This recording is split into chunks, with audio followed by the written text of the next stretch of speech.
তোমরা দেখে বুঝতেই পারছো দুষ্টুর জন্মদিনে আমরা বাচ্চাদের আশ্রমে গেছিলাম। সবাই মিলে রিয়ার জন্য প্রার্থনা করে।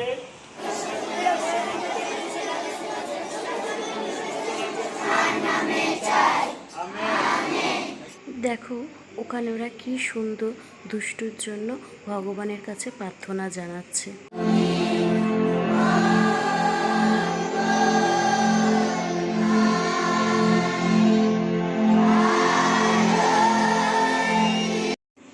ওরা কি সুন্দর প্রার্থনা করে ভগবানকে ডাকে।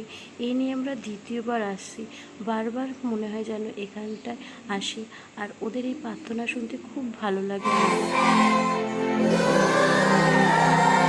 ওরা হাততালি দিয়ে দুষ্টুকে বার্থডে উইশ করছে।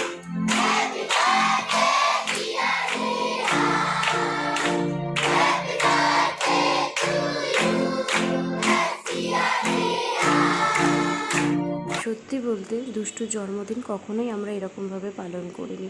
এবার প্রথম যে ওর জন্মদিন আমরা ওদের মাধ্যমে ওদেরকে সাথে নিয়ে এইভাবে আমরা জন্মদিন পালন করলাম। আর ওকে দুষ্টুকে কথাও দিলাম, এবার থেকে তোর জন্মদিন আমরা এরকমভাবেই পালন করে যাব।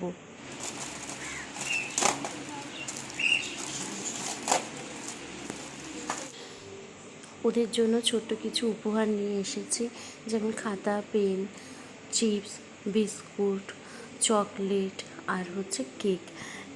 একটু সামান্য উপহার দিয়ে যদি ওদেরও ভালো লাগে আর ওরা যাতে দুষ্টুকে আশীর্বাদ করে, ভালোবাসে, এইটুকু যাতে ওরা দুষ্টুকে দেয়, আর দুষ্টুও যাতে ওদেরকে খুব ভালোবাসে। আমরা কথা দিয়েছি প্রত্যেক বছর আমরা ওদের কাছে আসবো দুষ্টুর জন্মদিনে। তোমরা যারা দুষ্টুর ভিডিওটা দেখছো তোমরাও কিন্তু আশীর্বাদ করো দুষ্টুকে দুষ্টুর জন্মদিনে।